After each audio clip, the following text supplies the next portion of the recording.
Hello, everybody, and welcome to another edition of the Market Down Podcast. My name is Nick Cummings, joined this week by Danny Hernandez, Chad Big Bad Johnson, and James Gisante. The whole crew is once again back together. We are diving straight into this week with the biggest topic of the week.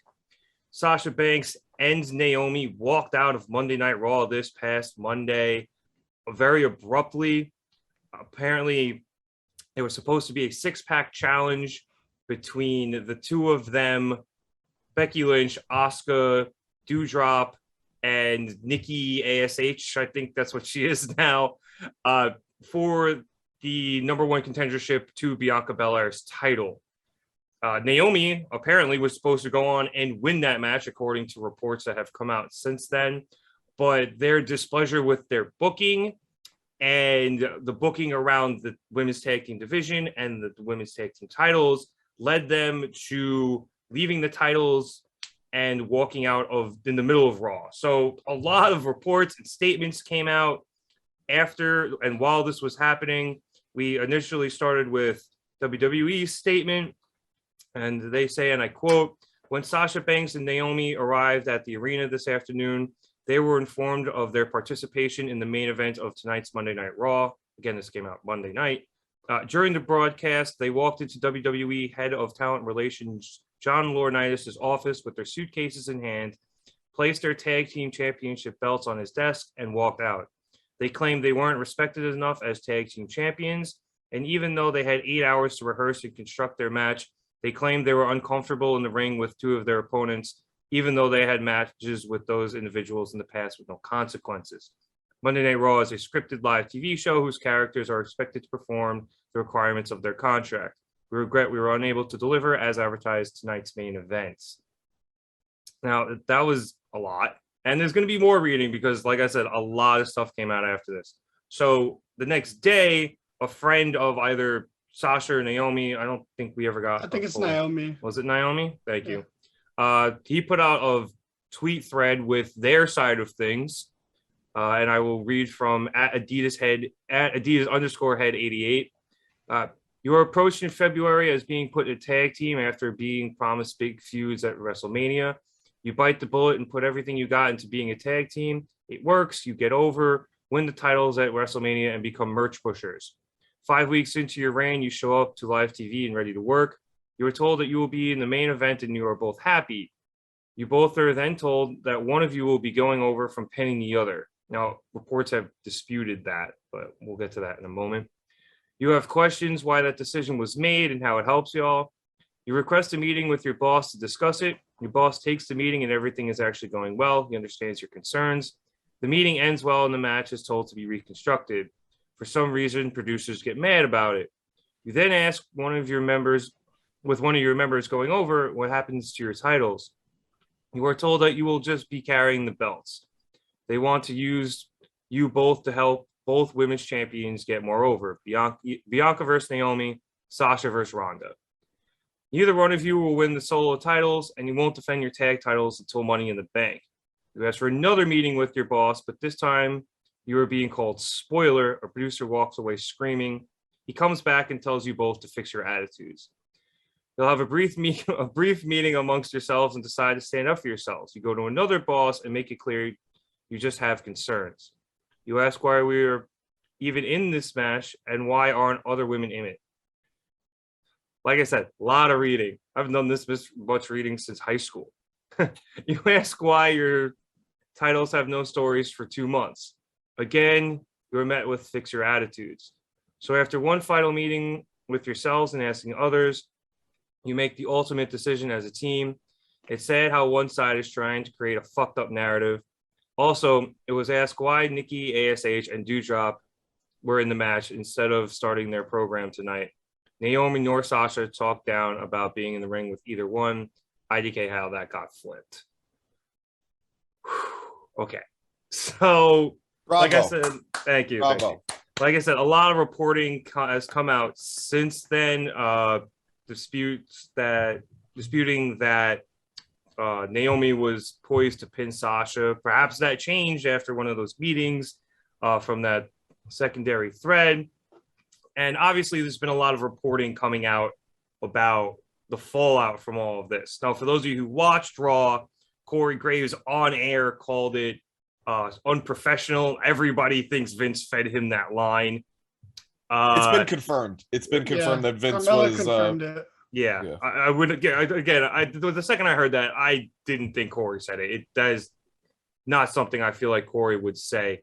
Obviously, the women have some heat backstage, mostly with management. There has been reports today that a lot of the locker room feels they did the right thing, but perhaps in the wrong way, considering they kind of just left the show hanging. So I'm out of breath. Danny, I'm going to go to you first since you are our Raw fast forward guy. What do you make of all of this? I guess as a broad question. And what was your experience like just doing the show in full time on Monday? Excuse me, in real time on Monday. So a couple things before I dive into this. I'm kind of like just the fast forward guy, period. No shots fired at all. But also, Rev James, why are you wearing the same thing from our show on Wednesday? Like, it's only like 2 days later. There's no way those were washed in time. But Chad's not wearing the same thing from Wednesday. I know it was not on the show, but we know what he was wearing. Anyway. Now we're going to get into some serious matters. It is a nice jersey. I just printed a bunch of these shirts. This is actually this is like my Friday shirt. I genuinely believe that. So it's a different shade of black, can't you exactly, tell? Exactly. I have the same wardrobe as Doug from Nickelodeon show Doug. That's good. I only wear black and very dark gray. If you said Archer, you would have won, James. But anyway. Oh man, there is so much going on. And you know what?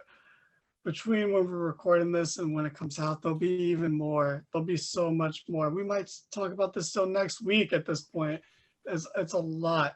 It's like you said, there's some support, but from what I've read in that report, it seemed more like there was a lot more heat than support backstage because when you're in WWE, you are in a bubble. So, you do get defensive of that bubble, or sometimes it's just hard to see things from outside of that. You can't see the forest through the trees or whatever, but, and that's the thing. And from like anyone there, I get it. Like they fucked up your day. Like so in that aspect, absolutely. I get why anyone backstage is annoyed at them because that's the one thing when you do things like this, because I'm all for it, saying fuck you to a big corporation and sticking it to them, but when you do that defiant brazen act, it hurts the regular people more than the company. Like this doesn't affect the company at all. They're like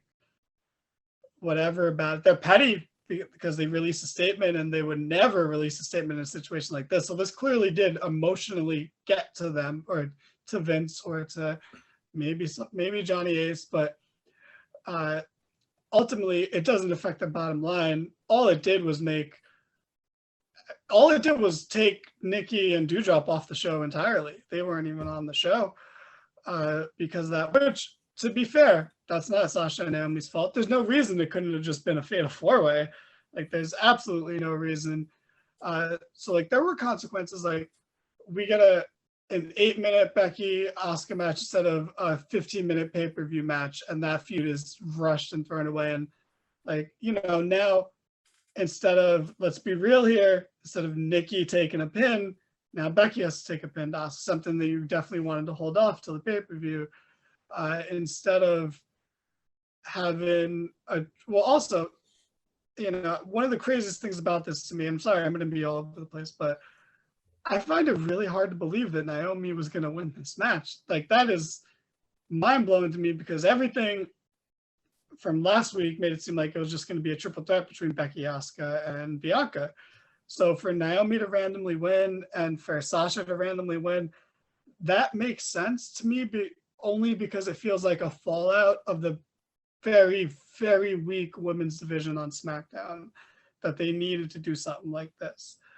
And, to their point, the tag titles do deserve better. They do deserve to be treated with more respect. I don't know why you want AEW women's tag titles, James, because that's not going well in other places. But you know, I agree with them on that, and I admire them standing up for it. But it's, you know, it's almost a case of like, what's new? Like, that's always been the case. The only time the women's tag titles were good is when Bayley and Sasha had them the second time, and that's it. And the Iconics winning them at WrestleMania, but like, so we got one good moment and one good run in 3 years. So I don't blame them for being fed up. Like, I'm saying this almost like I'm using it against them, but I don't blame them. Maybe the timing's off, you know, like, I just up and leave. Like, I don't know. I'm not fully on either side. I'm kind of I think everyone's a little wrong and a little right in a lot of ways, you know, and I know that's like a very neutral kind of answer, but like, I don't know, man. I've been a manager before, so like, I do have that little bit of like, just quit in a way that doesn't fuck over your coworkers, you know, kind of thing. But I also don't blame the people. Like, you know, I don't want to say what company I worked for, but they wouldn't like me judging people, you know. They're very anti-judgment in the zone that they preoccupy. And so I don't blame anyone who quit there, because they exploit minimum wage employees for an insane amount of labor. But I do blame them for fucking over the people they work with, who now have to come in last minute, pick up the slack, or have their fucking days and weeks like uprooted because of that. So it's like a double-edged sword. Like, yeah, fuck this company, but also like, don't fuck the people in there. But the fact that WWE released a statement about it is so petty. And the fact that like, oh, we're so sorry we couldn't bring you the main event, we advertised. Like, they didn't just do that with the tag title unification match at the pay-per-view. Bro, that was advertised for weeks as a unification match, and then became a worse match that, from what I heard, was still a fun match and very good, but it's not what you built for weeks. So, and this was a match that wasn't really announced ahead of time. It just opened the show with this announcement, and I'm not going to lie, I thought that match was going to be great. I was excited about it. I was like, bro, 6-pack challenge, women's match, main evented for the third week in a row. Like, let's go. That's going to be great. So I was disappointed. And it's so weird that I'm disappointed to get a match that I wanted, which was Becky Asuka, because it's like, now Becky takes a needless pin, and now Asuka's going to take a needless pin at the pay-per-view. And it's derailed so many people's momentum. But ultimately, I agree with their sentiment. And now 100%, Sasha is taking the majority of the heat on this. Like, I don't know if we mentioned that because there's been a lot of reading and a lot of tangents, but like, reportedly, Sasha has taken a lot of the heat on this. And I think that has to do with the fact that this is literally not the first time she has thrown a tantrum over a title. And while I do believe that story was exaggerated, Sasha pretty much admitted to some degree that her and Bayley were unhappy about the women's tag title direction going into WrestleMania 35, I want to say it was. So now she's going to get painted with the difficult to work with, or has an attitude line that, you know, the Keith Lee got hit with, the Bray got hit with, anyone that leaves gets hit, even though Sasha hasn't left. And to be real, if Sasha, let's say they fired Sasha or she quit, she's not going to AEW. Like, she's just going to be in The Mandalorian and act and be fine, you know. Naomi is not getting a lot of heat, which, you know, I'd argue is because of nepotism, you know, and that is a problem. And I think she's going to get off scot-free from this. And that annoys me a little bit, but that's more of the nepotism part of this than Naomi personally. Like, I don't know. Naomi is a step up from Natalya, but she's still someone who's been there too long and is just has the stink of diva, and it's just too late for me. Like, do you disagree with that, James? Or I do. Painfully agreeing because because Naomi's not bad. She's a good wrestler, but like, she also is one of the worst people at hiding her frustration. Fair. I'll give you that point. I'll give you that that fair. point. That's very fair. I will say, speaking of Natalya, when Natalya beat Naomi for the title, I did not know that was going to happen until Naomi made her entrance and was upset. And I was like, oh, you're losing and you can't hide it. Like, that's interesting. Or when Santina came out at the Women's Royal Rumble, but that was an appropriate reaction in that case. So there's so many moving parts. And I was talking to you guys about Jimmy Smith, who, is the play-by-player lead commentator. I don't know the difference between the commentator roles, but he was talking on his podcast, which he barely ever talks about wrestling on. So he went out of his way to say, like, I do not kayfabe on this podcast. This is not a work. He was like, we went up to the cage to hype up the show at the start of the show, and we announced a match. And when I came back, I found out it was a different match, and everything was in disarray. Reportedly, Becky Lynch, was trying to help and pitch an idea of like, oh, let's just throw this backstage segment together. And yeah, like you guys said earlier, Corey Graves obviously was just fed a line, a very specific line. Because what was the other word he used? Was it summarily, I believe? Yeah, so summarily and unprofessionally left. Well, Corey is the type of guy to use, some $2 words there.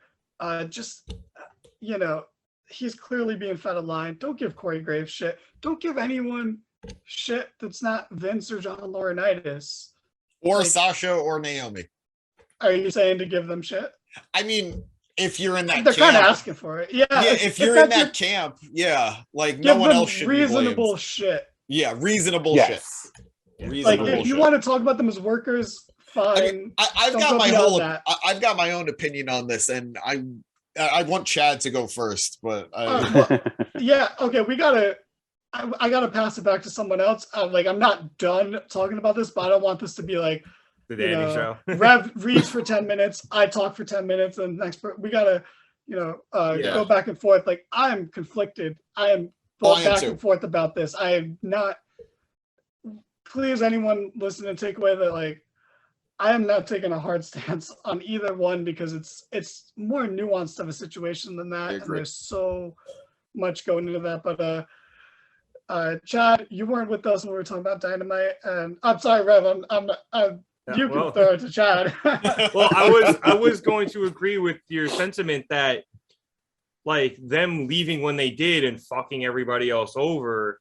And it wasn't just the women involved in that match, and it's unfortunate Dewdrop and Nikki ended up not being able to be in it. I think I read somewhere it's just easier to do book a 2-person match for super late than it is to try to put together a fatal 4-way within like an hour and a half. That's a great point. So that might be why they did it. I don't know why they maybe do 2 singles matches and then try to figure it out again for next week. But whatever it was, you're not just fucking over those people, you're fucking over the graphics team, commentaries now just doing all that shit on the fly. The producers are filming backstage segments with Adam Pearce. Like, there was a lot going on that, like, there's just so much they had to figure out in such a short period of time that it sucks for those people. Like you said, Vince and Laurinaitis and whoever this producer was, like, yeah, they were also being assholes. And there's been, obviously, I think, just a complete, drop of the ball involving the women's tag team division. Every tag team they put together, they split apart within 2 months. Like, there's no consistent tag team. So I can understand Naomi and Sasha's frustrations as well. And I'm also really ticked that they burned this Asuka Becky match on a, random 8-minute Raw match. Like, it's ridiculous. So I do agree with a lot of your sentiment. Chad, we were trying to go to you. So welcome back. Hello.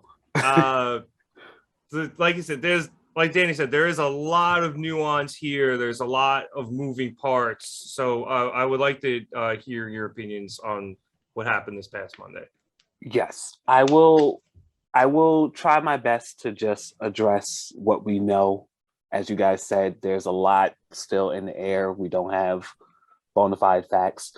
I'm also going to try my absolute best to not be my regular rebellious anti self and say that I've a lot like our friend Danny has said here, I've been a manager at multiple places, but I've also been the disgruntled employee.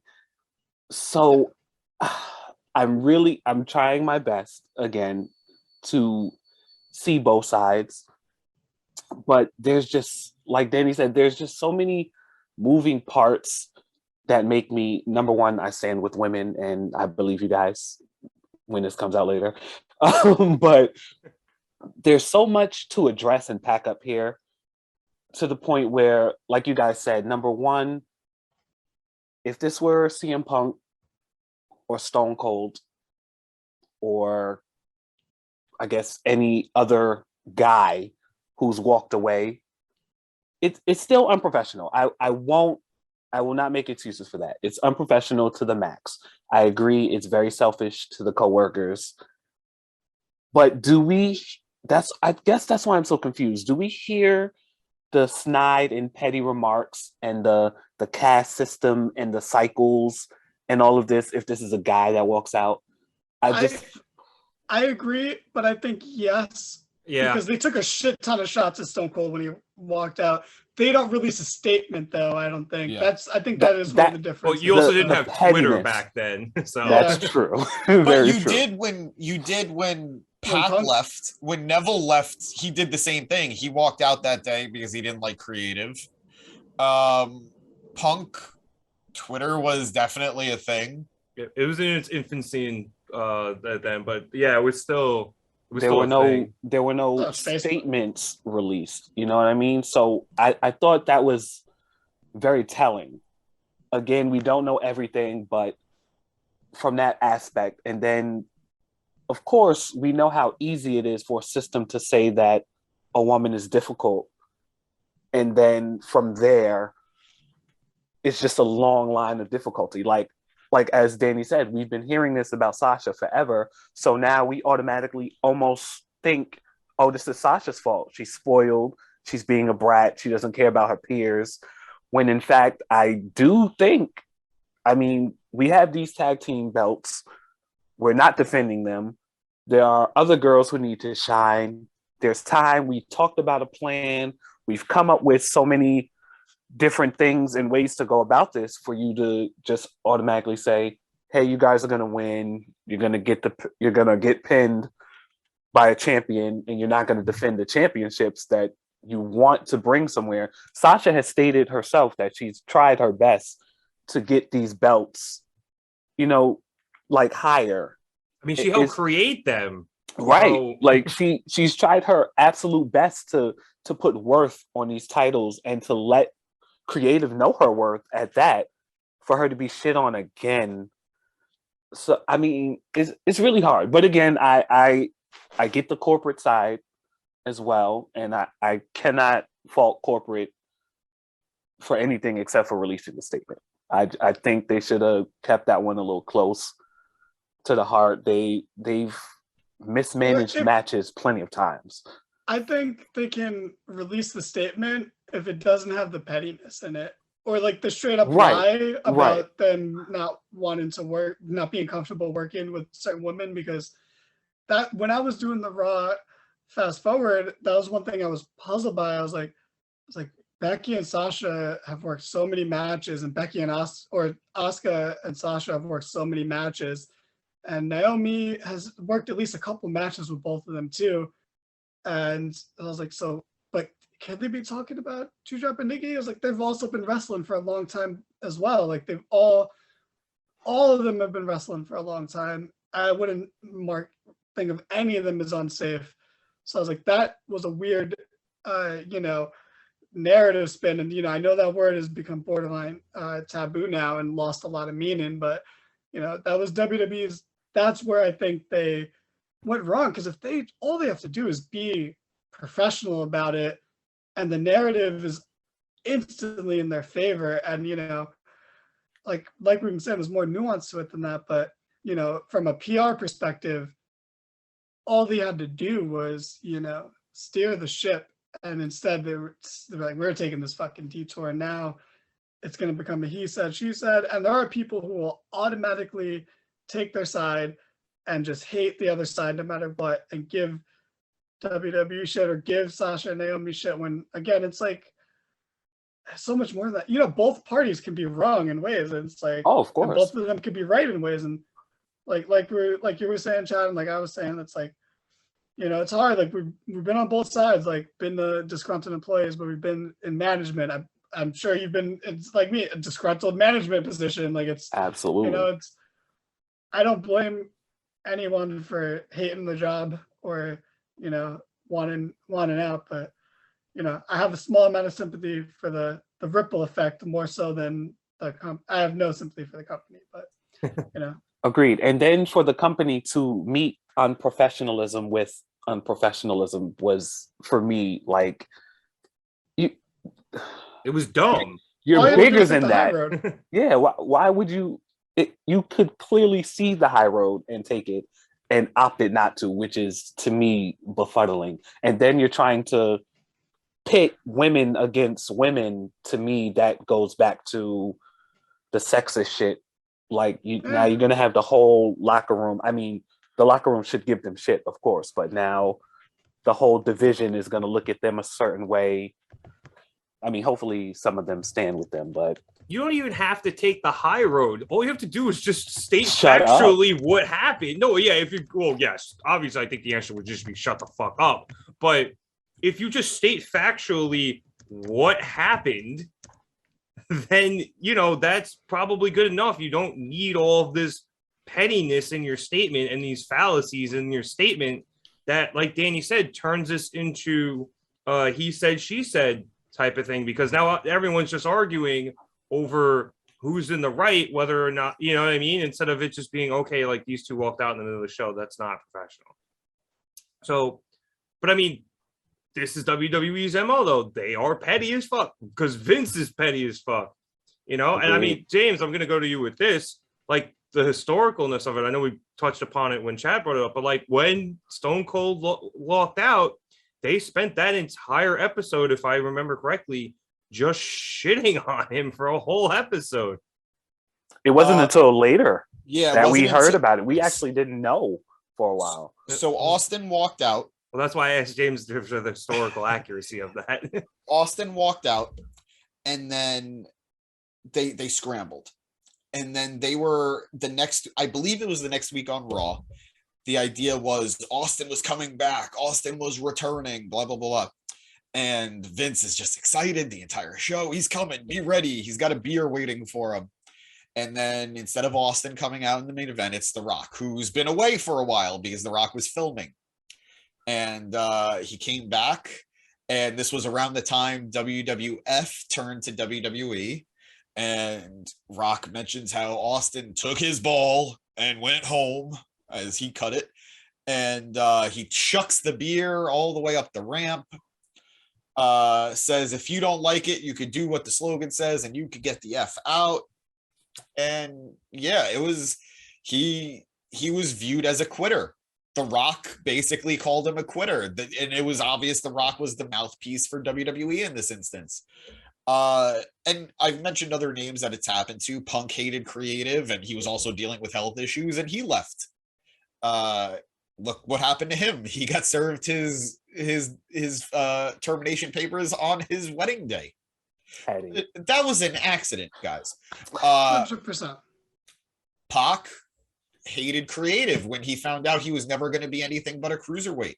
And this was after being, like, the storyline was he could never go for the cruiserweight title again. What happens? He leaves. Now, granted, I do have to say, there is one key difference here between what all of these men did and what these two women did. They left during the day, hours prior to the show. All reports are saying, and by all accounts confirming, these two ladies left during the show. And Vince wasn't aware of the fact that they walked out until after the show started. Now, we could talk about if that's worse. We could talk about if it matters at all. On some level, I do think it does matter because the show had started. Everything was going according to plan. It wasn't until they decided they were ready to leave that last second WWE would have had to change things. Now, I want to be clear here. It's 2022, and one of the biggest subreddits in the world right now is anti-work. We've all seen that employees of basically any company are fed up with how they're being treated. It doesn't matter if you're a minimum wage worker at a judgment-free zone. It doesn't matter if you are a world-famous sports entertainer. We all deserve to be treated like humans. We all deserve to be heard, and we all deserve to be respected for the work that we're willing to put in. And we're hired to put in. I don't owe anybody anything other than the work I've agreed to do. Now, a contract goes both ways. You hired me to do a job. I signed on to do a job. I signed on to do a specific job. You hired me to do a specific job. WWE does not work that way. We know that. We've known that for years. We've known that for decades. I want to support these women so much because I respect the fact that they said, I know my value and this is beneath my value and I will not stand for it. I respect that mentality so much. Now, unfortunately, here's the big hairy butt of it all. These are two women that are typically treated better than most of the roster. Sasha is one of 5 women who have main evented a WrestleMania. She's won every title she can win multiple times. Naomi has won the women's championship at WrestleMania in her hometown, something that is almost unheard of. And an even bigger accomplishment, she won the whatever the Battle Royal is called at WrestleMania. Biggest accomplishment in wrestling. Biggest accomplishment in wrestling. Oh, the one with the ovary trophy? Yes. It was named after somebody, and then they couldn't call it that anymore. Yeah, but fuck that old bitch. Yeah. The fabulous Moolah could suck a bag of dicks. What? Is fuck that old bitch gonna be the title of your rap? When It's just a Moolah diss track. I'm here for it. Moolah does not deserve any of my spoken word. But beyond that, these are two women that are treated better than most. If you told me Liv Morgan decided she didn't like the creative for that day, I get it. You know, there are so many women who have been fucked over by this company and have gotten nothing, that if they decided they were done, like Toni Storm did, I get it. But Sasha Banks is somebody who does not need WWE anymore, as you pointed out, Danny. And Naomi is somebody who will probably get off scot-free because she married the right Samoan. Well, not in the eyes of the law, but I mean, is there a bigger law than Vince's law? Not in that universe. Not in that universe. And the truth is, I think they knew they could get away with it because what is WWE gonna do? Fire them? Yeah, Sasha, go to AEW. Yeah, Naomi, let's piss off the cousin of our biggest guy in the company that we've built around for 8 years. No, I know. I lose sympathy because Sasha Banks has been with this company for so long. That famous tantrum heard round the world, or at the very least that hallway. Sasha re-signed after the fact. She was gone for months. We were all, oh my God, is she signing with AEW? Is this happening? Is this, wow, AEW is going to get Sasha Banks? No, she went back to WWE. And guess what? Nothing changed. Congrats. I know there was, like, Dan, you gave me a weird look when I said she main evented WrestleMania, but in the record books, she main evented a WrestleMania. That's fantastic. She should be proud of that.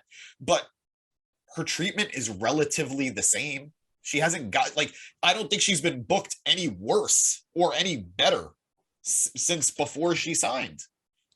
And Naomi has been in this stasis of she wins championships, she wins matches, she goes away, comes back super popular because people love dancing to the glow. And quite frankly, I think she is a good worker. Yeah. But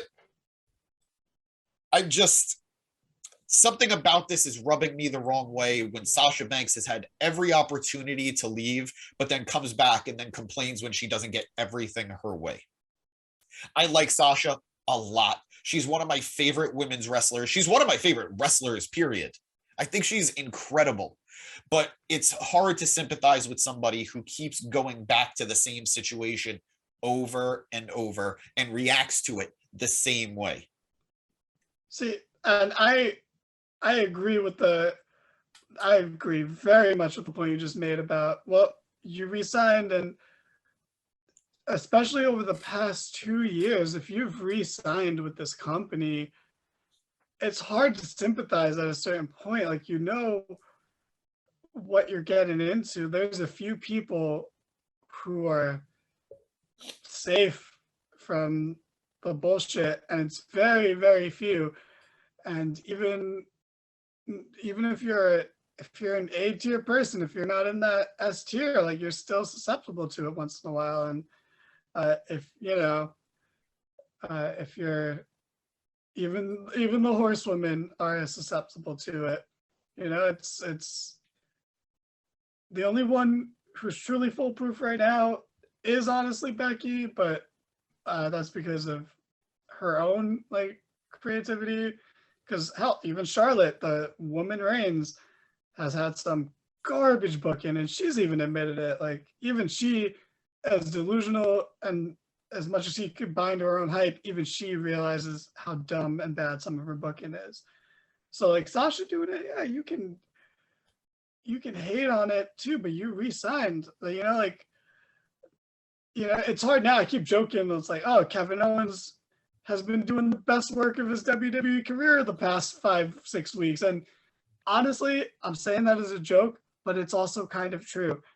But the truth is, when he re-signed, we were like, bro, like, you're making a mistake. And it was pretty universal. It's like, well, whatever bad happens to you now, I don't really care anymore. You made this choice. You had the option to leave.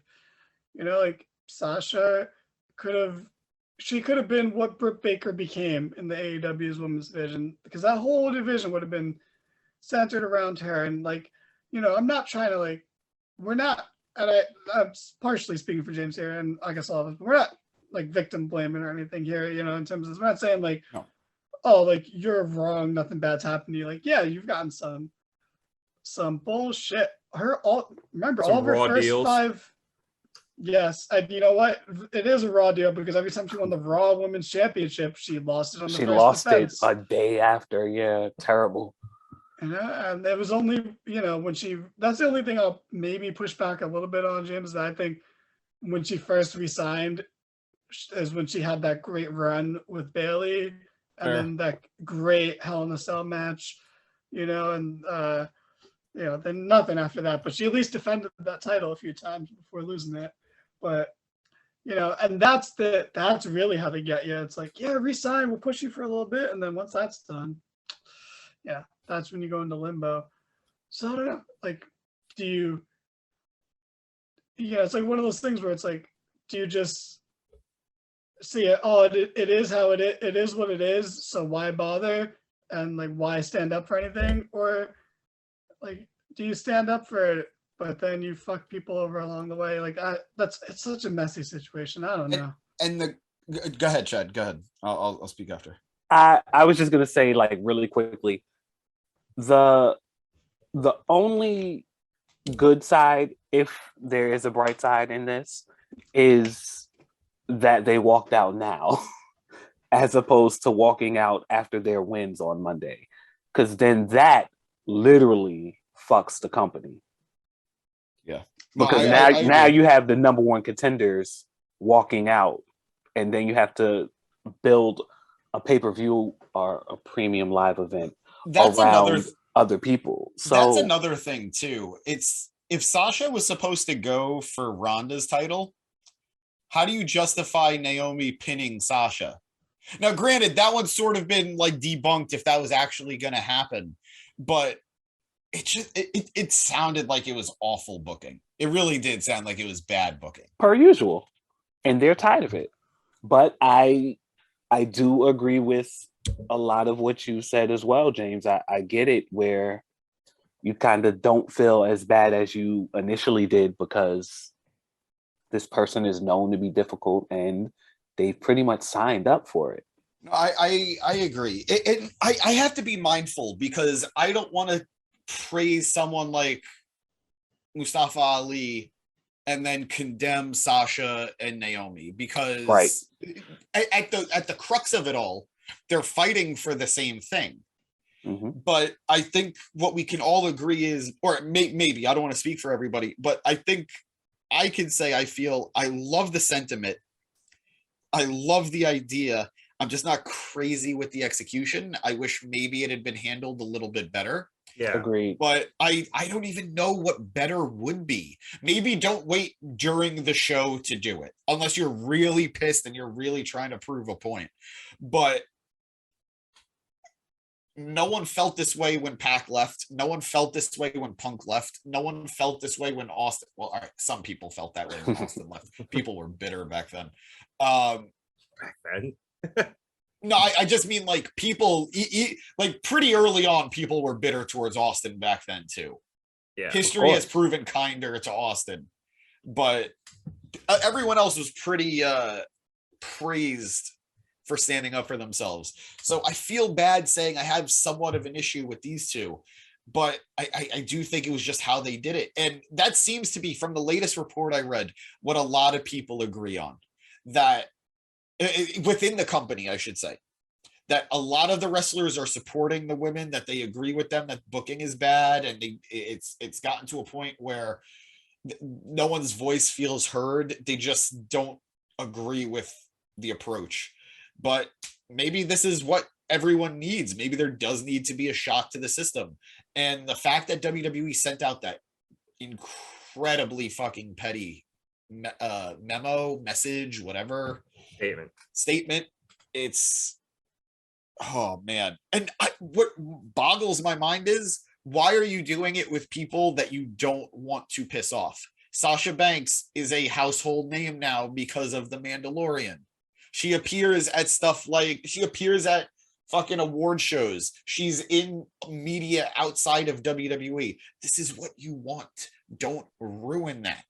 Also, with you saying that, to that point, is anyone else just a little befuddled that when she did The Mandalorian, that there was kind of no buzz but self buzz around it? I was literally about to say that too. I was about to say, like, they doesn't that there was a reason for that. James, do you know it? I like have a general idea, but I don't. Rev, you're here. Oh my god. I don't know an officially listed reason. Like, WWE's never come out and said it, but a lot of people who have done media work through WWE have expressed that unless it's a WWE production or something that WWE themselves has helped the talent book in some way, they don't like acknowledging these things. I remember when it came to Batista and the Guardians of the Galaxy, Batista kept saying, let me promote this, like I'll come back for a little bit, we'll market it, we'll do it together. And he straight up said Triple H, who is a buddy of Dave's, like Dave loves Triple H, but he straight up said Triple H was like, if this bombs, then what was the point in doing it? Well, they also were laughing off the idea of Marvel movies still somehow, which is so dumb in and of itself. And I call bullshit. Not on you, James. No, I get on the company, because we absolutely had to sit through almost a premium live event based on fucking Red Notice.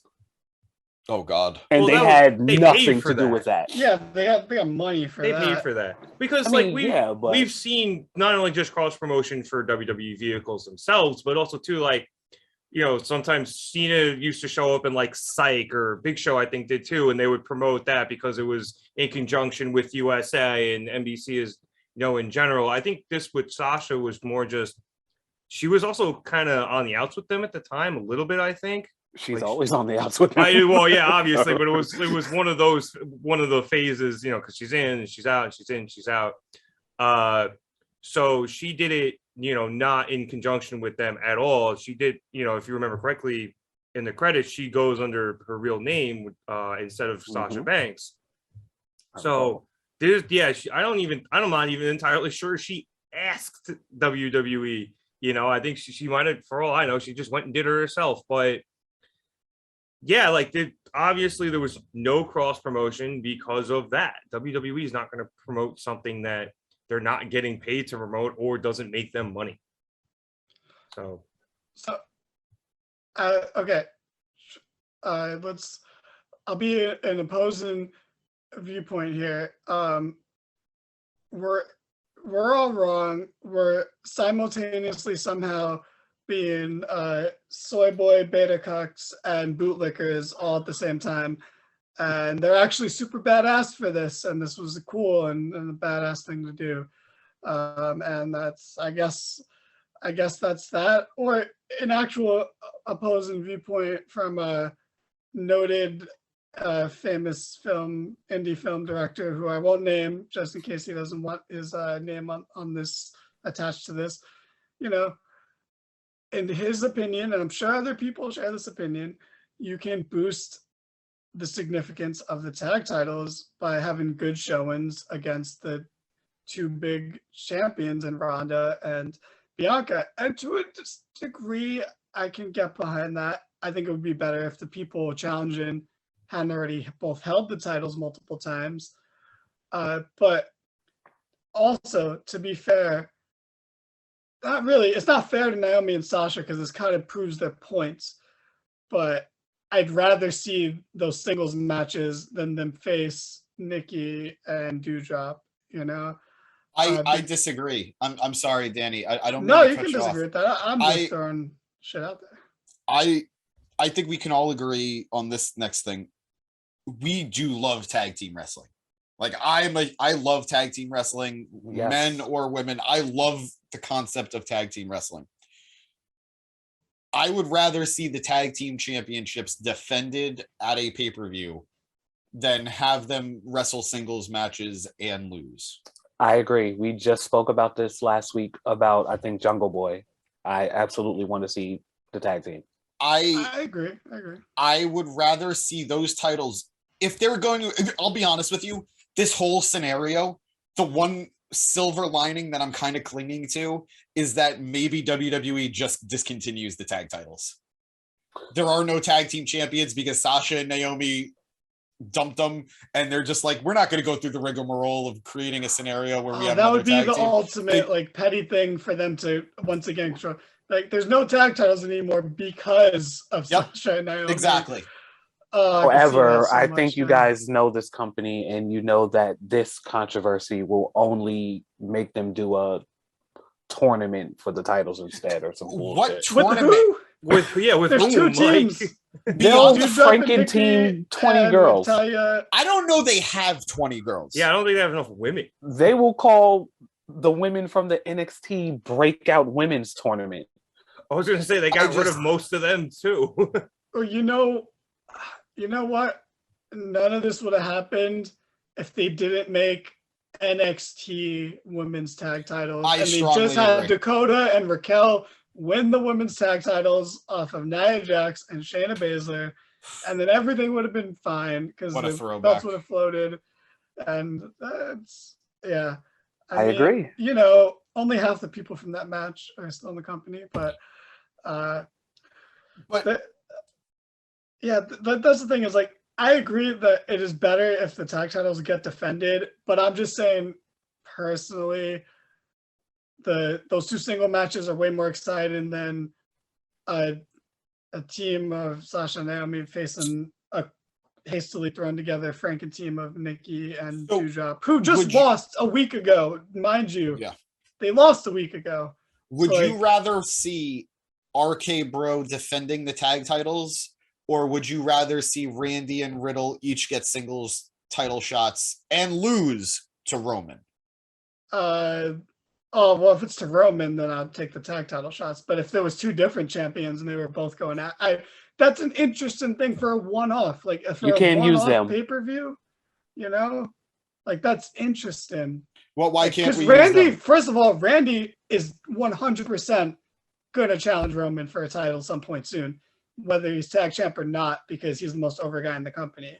And so, maybe it's not the best example, but maybe it's not the best example because those tag titles have been such a focal point of Raw lately, and honestly, SmackDown too. And they're established, and they're the division is actually a thing. Right, they're so hot right now that it just kind of. And that's the other thing, not to because again, I don't want to push too hard back on the Naomi and Sasha sentiment, but are they big merch movers? Because Sasha is. Sasha definitely is.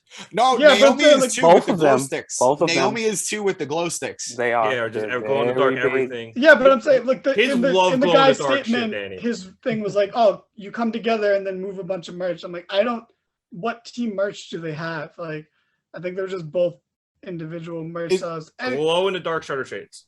Okay, so I don't know. If they don't have those, though, I don't know what the fuck they're doing. We've gone almost the whole episode. That's an idea. Without saying, this is not too relevant, but I would say that only second to Alexa Bliss, Sasha has some of the worst fans in the world. Yes, no, it's true. The creepiest, and it's true.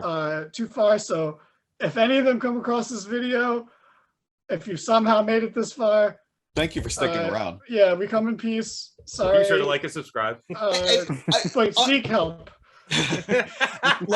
Not even jokingly, I think I speak for the pod when I say we are big fans of Sasha, and some of us are fans of Naomi.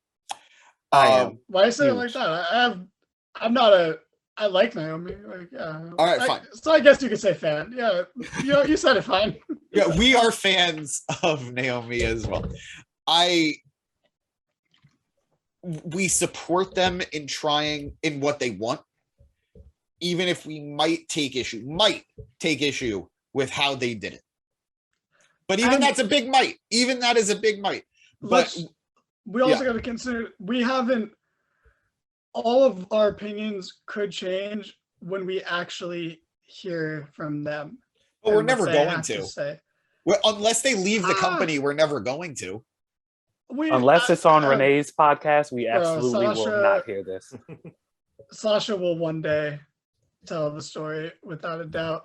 And anyway, point is that because it's also okay that your opinion can change when presented with that new information, which we are missing a lot of information. That's a wild concept. I know, it's insane, and I don't know how I can say that with a straight face and believe it, but it is possible. We've heard a statement from WWE who, has a motive to fudge the truth, to make themselves look better. And then we have a statement from someone tangentially related to Naomi, or in association with Naomi, and obviously they're going to be a little biased towards the person they're friends with. So all we can do is take what was that? Shockingly, Sasha Banks' husband has come out and said that Sasha and Naomi were right. I don't know if that's shocking to anybody else, but I'm appalled. Bailey also showed support for Sasha, and I could not see that one coming at all. He also tweeted out that a lot of things that were coming out at the time were bullshit. It was I think yesterday, so as of recording, so Tuesday. Yeah, I'm sure they were, but okay. I don't know how much longer you guys want to go on this, but I would. It's been 55 minutes, so. Yeah. So that's pretty much the whole podcast, but. So you think? Yo, CM Punk, man. Cardona's clearly. Why are you taking that tweet seriously, bro? I love Punk. I love Punk, and sometimes you misread the room, dude. Yeah. So sometimes Punk's Twitter is the best thing, and then there are other times that I'm like, you should not have thumbs. You should not be allowed. I wouldn't go that far. I would just say like. Do you remember the Miz one? Do you remember the one he did with the Miz? Vaguely. Say something to drink bleach. No, it was like something about sucking a blood-soaked cock, a Saudi Arabian cock. Oh yeah, I do remember that. I recall. I mean, you got to keep the people going. Miz is the kind of guy you could say anything to, though. You know, I don't think you should tell anyone to suck a blood-soaked Saudi Arabian dick. I don't think anybody should get that tweet. He has anger issues. It was pointed. Sure. We're working on it. I love Punk. I love Punk, and I'm quite frankly, I'm afraid somehow he's gonna see this. But just be cool, man. Just be cool. I mean, he's trying to be. To be fair, he was standing up for people who he believes are in the right, and that is okay. It's just, and also, let's be real here. I think to at least some extent, him and Cardona are cool. Punk was the first ever broski of the week, after all. So, you know, there is some sort of relationship there, and you know, hell, if we want to pull some crazy red string, none of this happens without Zack Ryder's The True Long Island Story. I connect everything with the internet. I agree. Wrestling. I agree. I do the same. Long Island Story, but yeah, it's clearly. I doubt he's taken a real jab at them. He is just literally isn't his whole character in GCW that he's a dick and he's a mark who believes his own hype and almost has kayfabed himself. Yeah, I took that in character. Yeah, it was so clearly a joke. It was so clearly it was funny too. Ribbing. But I don't know. Also, now I'm just imagining Danny with like a Pepe Sylvia wall connecting everything to Z Long Island. I mean, if we're being real, and I don't know if Danny will agree to this, but there is a Godfather pre-Ryder, pre-Cardona, and that's technically Matt Hardy. Yeah. Matt Hardy was working the internet way before anybody else. Oh God, you're right. I just don't like Matt Hardy as much as you. I'm sorry. You're right, though. Hey, Matt Hardy is the greatest Hardy to ever live. Okay. Oh shit. And now I feel like that's a good segue to get to the next bit of news coverage we want to talk about because it's AEW related. Well, I was gonna say we're starting to lose the plot here. So okay, real quick, just to wrap up, what do you guys think will the actual fallout be? What's actually going to happen? They're going to pay a fine. They're going to pay a fine because that's what they did with everybody. Well, everybody who actually stayed. So Austin, they made Austin pay the type of fine that you and I would have to work probably a few years to even be able to afford to pay. And absolutely, I think they're going to make Sasha and Naomi pay a fine. And that'll be that. And I think it's going to be a little while before we see them on TV again, if they come back at all. You think they strip them of the titles? Well, I guess if they're not coming back, they have to. Honestly, I'm standing by what I said. I don't even know if there's going to be tag titles after this. I mean, of course there will be tag titles after this. I don't know. I kind of believe I'm with James a little bit. Like I'm not saying it's 100, but I think it's a coin flip. You know, because it's something they barely care about, so it's almost like a get out of jail free card for them, where it's exactly like, we hated doing this anyway, so now we have a reason to get rid of it. Like, and I don't know, like how much. I mean, I think we all think Sasha's taking all the heat for this, clearly. Which again, you know, nepotism. Not to somehow shit on your guy, James, but. I get it. The nepotism is real there. Like there's also a narrative being pushed right now that I've seen amongst Cameron, Naomi's old Funkadactyl tag partner. Oh, the worst women's wrestler of all time. Of course, but we still need to listen to people. Marie. Fair points all around, gentlemen. Bravo. But she came out and said Naomi had to have been pushed into this by Sasha because she would have never done this on her own and blah, blah, blah, blah. And there does seem to be a narrative here that it was just Naomi was supporting a friend. That is more like, that is what I keep hearing. That is what the viewpoint is, or that is the viewpoint that is being offered. a lot here. And well, but even to a degree though, I can buy into that to a degree because I would never see Naomi doing this on her own. I agree. Because she's been there too long. Yep. She comes from the previous era, and they didn't stand up for much back then, and not that they really could. I'm not really putting that on them. Like, who stood up in that time? It was just AJ. AJ was the only one to take a stand, and the whole time Naomi was there until the women's revolution started. So I can see that to a degree. But like I said earlier, Naomi's always someone who is visibly disgruntled, and she can't hide it. So like she would have been mad, but I don't think she would have walked out. I think she would have shown visible, anger about it, but not to this degree. But again, that's just speculation. Maybe it comes out that this was all Naomi's idea. And maybe she feels that would be cool. Maybe there's so much more to this. Again, to red string. Maybe there's so much. Maybe she knows, I'm married to an Uso who's related to Roman, so now I have the ability to be like, fuck this, There have been constant reminders that she's joining the bloodline soon, so I don't think that would be good, but I don't either. But if you're joining the biggest stable in the company, you do have leeway to kind of do what you want and act an ass if that's, You do that once you're already in the stable. Yeah, you don't do it before you get in. That's how you blow a contract. So true. I feel like Sami Zayn's a better member of the bloodline than but Sami Zayn is great. Oh my god. I think the real issue to take away here is nepotism. And that's what we should really all be mad about, because this is bullshit. All right. It's kind of not fair. Yeah, I was gonna say we're not talking about anything else on this podcast. This is it. I feel like it's a one and done, and we don't need to talk about anything else.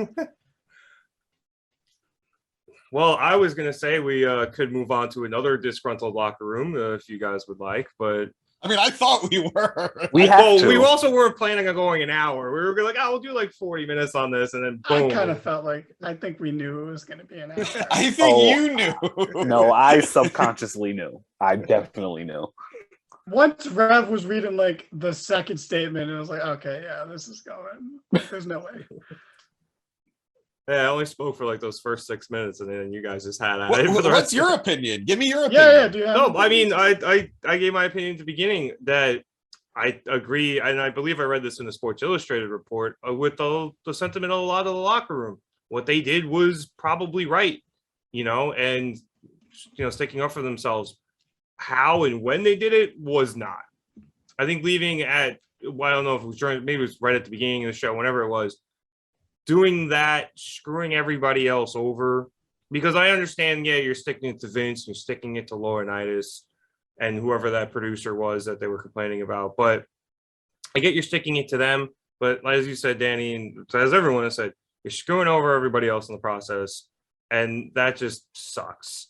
I mean, you could have spent the entire show just trying to change the end if you wanted, and have them do something different rather than you just be like, we don't want to be involved in the decision, have somebody else win. And you probably could have had that compromise and then went back and be like, look, we really fucking hate the way the women's tag, team division is. And we got to figure something else out because this just ain't working for us.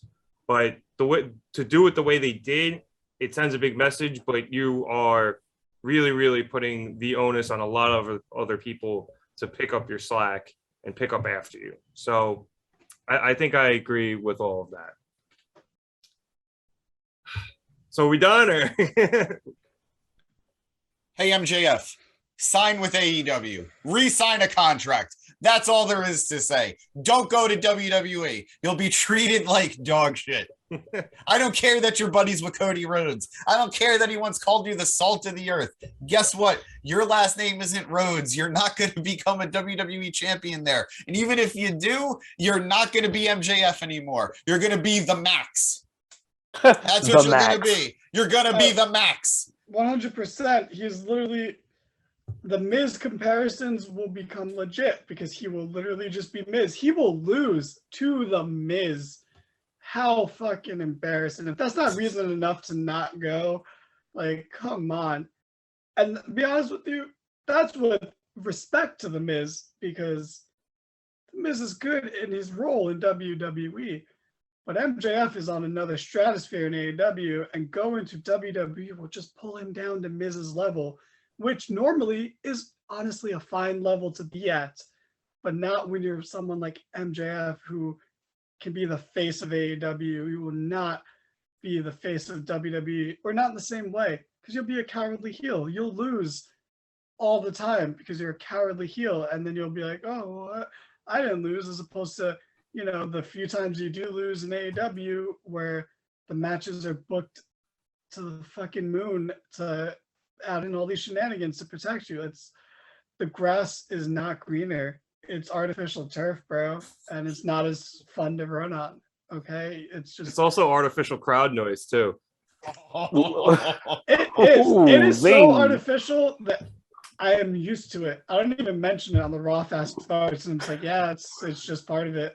I mean, they've gotten to a point now. They've gotten to a point that they're not just doing the sound; they're actually putting images from past Raws where people were actually excited once upon a time on top of like whatever the segment was to make it seem like people gave a shit. That speaks to that terrible ass booking, man. The best part about them getting caught for that is they got caught because somebody realized it was Brock Lesnar guy and that he had seen it before. Like, you could have just picked any two random fans, you probably could have gotten away with it, but you picked the one fan almost anybody who watches WWE is gonna notice. Like, come on. And actually kind of hate. People kind of hate that guy. They do. Yeah. What do you guys say? At that point, you might as well just use Frank the Clown. Like, what do you guys say? MJF, what should he do? And then from there, we could call it. Okay. I'll go first, Rav, if you don't mind. Yeah. I agree with everything you guys say, even though, eerily enough, I feel like we had the same exact, not argument, but discussion regarding Cody Rhodes. So I hope MJF stays put. You have to. I mean, you're great over there. You're fine. Don't leave where your bread is buttered, sir. Yeah, and I'll just close this all out by saying, I forget where I read this, and I don't remember if it was in kayfabe or not. I felt like it wasn't, but MJF did make a comment one time saying that he thought if he ever went to WWE, he wouldn't have the same amount of freedoms that he has in AEW. There's a lot of leeway of what Tony has the wrestlers do in terms of building their characters and what they say that you're not going to get in WWE. In WWE, you're probably going to just be given a character. Absolutely. Jacob Maximus. Yeah. I was going to say, ask Bearcat Keith Lee. Like, you know, you're going to be what they want you to be as opposed to what you want to be as a wrestler. And MJF, from his own remarks, said he valued that freedom that AEW provided him. And I really think, and at least I hope, that he will take that to heart when his contract comes up in 2024 and sticks around. Because, yes, his contract coming up and that run towards the end of it coming up is going to be amazing. There's going to be so much really good content coming out of that. It's going to be Punk's contract running out in 2011. Punking us. Yeah, it's going to be that on steroids. Yo, that's what he's doing. Oh, wow. I think it's an epiphany.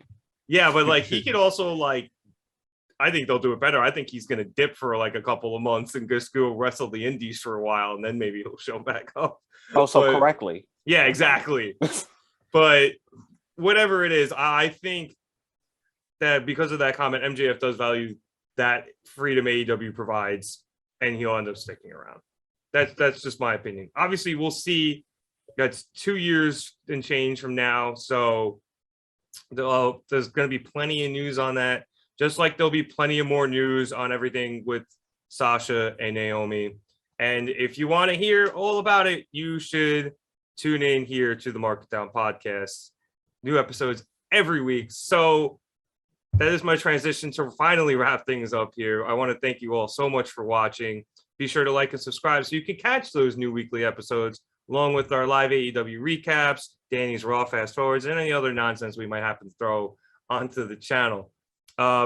So also, when we get to 100 subscribers, James will wrap and dye his hair green. Will it be a Moolah diss track? I don't think so, because James don't want to put her name in his mouth, but but it'll be good and it'll be fun. Be sure to check out all our social media stuff in the description. Danny posts funny memes on Instagram. Chad has some good conversations on Twitter. I just bounce around, and we all have a good time. And yeah, so thank you for watching. I hope you enjoyed all of our insights on the absolute nonsense that was Monday Night Raw. So for Dana Hernandez, Chad Big Bad Johnson, and James Gisante, my name is Nick Cummings. We will see you next time here on the Mark It Down podcast. Have a good one, everyone.